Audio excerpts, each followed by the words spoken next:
আকাবা উপসাগরের তীরে বসে দাউদ আলাইহিস সালাম জাবুর কিতাব তেলাওয়াত করতেন। উনার কণ্ঠের সুরের ঝংকার এত মধুর ছিল, সাগরের মাছগুলো প্রতি শনিবারে উনি আকাবা উপসাগরের পাশে যখন জাবুরের কিতাব তেলাওয়াত করতেন, সাগরের মাছগুলো সাগর রেখে দিয়ে ডাঙায় চলে আসতো।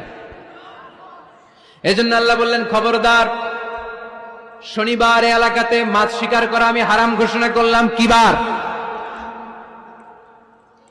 এবার দাউদ আলাইহিস সালামের কওমের লোকেরা কৌশল করা আরম্ভ করে দিল। তারা বলল, আল্লাহ বলছে শনিবারে মাছ ধরা হারাম, খবরদার আমরা মাছ ধরবো না, তবে শনিবার আমরা বেড়া দিয়ে রাখবো। কি দিয়ে রাখবো? জাল দিয়ে বেড়ে দিয়ে রাখবো। শনিবারে ধরবো না, রবিবারে যাই ধরবো। খবরদার, শনিবারে ধরবি না, শনিবারে হারাম। হারাম করছে কে? তো মাছগুলো যখন তেলাওয়াত করতে আসতো, এরা জাল দিয়ে বেড়ে দিয়ে রাখতো চারদিকে। শনিবারে ধরতো না, কারণ হারাম। কারণ কি?